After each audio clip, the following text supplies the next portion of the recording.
Merasa tidak nyaman karena perut terasa penuh ataupun kembung, tentu pernah Anda rasakan. Hal tersebut bisa saja dikarenakan adanya masalah pencernaan. Tapi apa ya yang dimaksud dengan perut kembung? Dan apa yang harus dilakukan saat perut sedang kembung? Akan dijawab oleh ahlinya di segmen kali ini oleh Dr. Susi Maria, spesialis penyakit dalam. Yuk kita simak. Perut kembung artinya sensasi kita merasakan perut kita penuh ataupun kencang karena merasa terisi penuh oleh gas. Nah, kembung ini bisa juga disertai dengan banyak sendawa ataupun banyak buang angin. Bisa saja kembung ini hanya satu gejala saja yang dirasakan ataupun bisa disertai dengan gejala-gejala saluran cerna yang lain. Misalnya orangnya juga selain merasa kembung, mengeluh mual, muntah, atau juga gangguan dalam pola BAB. Jadi misalnya BAB-nya diare ataupun BAB-nya sulit. Gas yang ada di saluran cerna itu dapat berasal dari udara yang kita telan, kemudian kita minum minuman yang berkarbonasi atau soda. Produksi gas ini akan meningkat, terutama kalau kita makan makanan yang tidak selesai pencernaannya di usus halus dan harus diselesaikan pencernaannya di usus besar. Nah, ini juga terjadi pada makanan-makanan lain yang tidak selesai pencernaannya di usus halus. Misalnya, secara umum, makanan dari buah-buahan, sayur, kacang polong, gandum, dan lain-lain. Selanjutnya adalah pembuangan gas dari saluran cerna.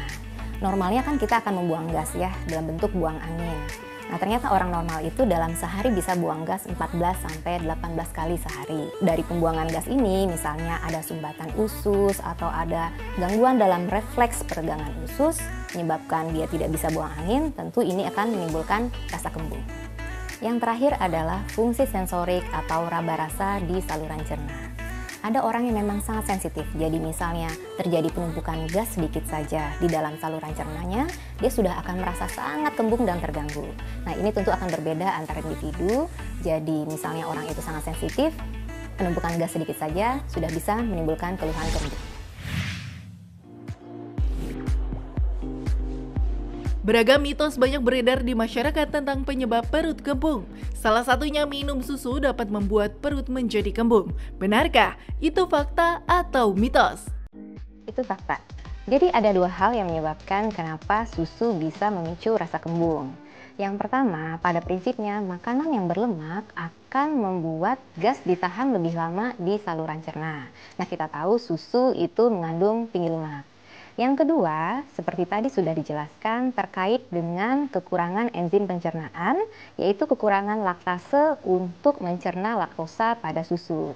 Jadi pada orang yang kekurangan laktase, kalau dia minum banyak susu, susu itu tidak selesai dicerna di usus halus dan harus dilanjutkan pencernaannya di usus besar. Nah, pencernaan makanan di usus besar ini akan menghasilkan lebih banyak gas sehingga muncullah rasa kembung. Tapi pada umumnya, pada orang yang sehat yang tidak ada kekurangan enzim laktase, seharusnya minum susu tidak akan memicu rasa kembung.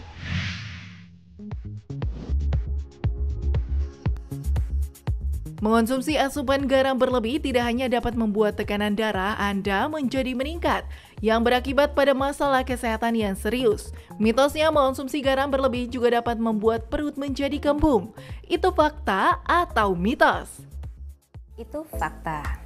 Jadi meskipun pada umumnya rasa kembung itu disebabkan oleh penumpukan gas yang berlebih di dalam saluran cerna, ternyata penumpukan cairan yang berlebih di dalam saluran cerna juga bisa menimbulkan rasa kembung. Nah, makanan yang tinggi garam, garam itu sifatnya akan menarik air. Artinya kalau kita banyak makan garam, akan semakin banyak air yang dikumpulkan di dalam rongga saluran cerna. Nah, tentunya ini akan menimbulkan rasa kembung. Selain itu dikatakan bahwa garam itu akan mempengaruhi keseimbangan mikroflora ataupun bakteri baik di dalam usus. Bakteri baik ini seperti tadi sudah dijelaskan, dia akan mempengaruhi baik untuk produksi ataupun penyerapan gas di dalam saluran cerna. Minuman bersoda memang menggoda, terlebih di saat cuaca panas seperti saat ini. Selain menghilangkan dahaga, mitosnya mengonsumsi minuman bersoda juga dapat membantu mengeluarkan gas di dalam perut. Benarkah? Itu fakta atau mitos ya? Itu mitos. Jadi memang ketika orang mengkonsumsi minuman berkarbonasi atau bersoda, dia akan cenderung bersendawa. Nah, sendawa itu adalah mekanisme kita untuk mengeluarkan gas dari dalam saluran cerna. Tapi sebenarnya gasnya datang dari mana? Justru berasal dari minuman berkarbonasi atau bersoda itu yang menyebabkan produksi gas di dalam lambung itu lebih banyak. Jadi jangan salah mengartikan, bukanlah minuman bersoda itu sebagai terapi perut kembung, tapi justru minuman bersoda itu yang menjadi penyebab perut kembung. Fakta mitos selanjutnya, mengonsumsi kacang-kacangan dapat menyebabkan perut menjadi kembung. Apa ya kata dokter Susi, itu fakta atau mitos? Itu fakta. Ada dua hal yang mempengaruhi. Yang pertama adalah makanan yang tinggi lemak, dan kacang itu tinggi lemak ya. Makanan yang tinggi lemak itu akan menyebabkan gas disimpan lebih lama di dalam saluran cerna sehingga muncul rasa kembung. Yang kedua, kacang, terutama kacang polong, itu akan membutuhkan pencernaan atau proses metabolisme yang lebih lama. Jadi dia tidak selesai dicerna di usus halus, dia harus dilanjutkan pencernaannya di usus besar. Nah, pencernaan di usus besar itu akan menghasilkan gas lebih banyak karena ada interaksi antara makanan dengan mikroflora ataupun bakteri normal di usus. Jadi benar bahwa makan kacang-kacangan, terutama kacang polong, dapat menimbulkan rasa kembung. Mengunyah permen karet memang menyenangkan. Rasanya yang manis membuat permen karet disukai banyak orang. Tapi mitosnya mengonsumsi permen karet dapat membuat perut menjadi kembung. Benarkah? Apa ya kata dokter Susi? Fakta atau mitos? Itu fakta. Jadi kalau kita bernafas ya, kita menghirup udara itu akan masuk ke dalam saluran nafas sampai ke paru. Berbeda dengan kalau kita menelan udara. Jadi kalau kita menelan udara akan masuk ke dalam saluran cerna dan kalau itu terjadi terlalu banyak bisa menimbulkan rasa kembung. Lalu hubungannya apa dengan makan permen karet? Orang makan permen karet cenderungnya itu mengunyah dengan membuka mulut. Jadi secara tidak sadar dia sudah menelan banyak sekali udara. Nah, jadi akibatnya mungkin saja makan permen karet itu akan mencetuskan rasa kembung. Perut kembung seringkali dianggap sebagai masuk angin.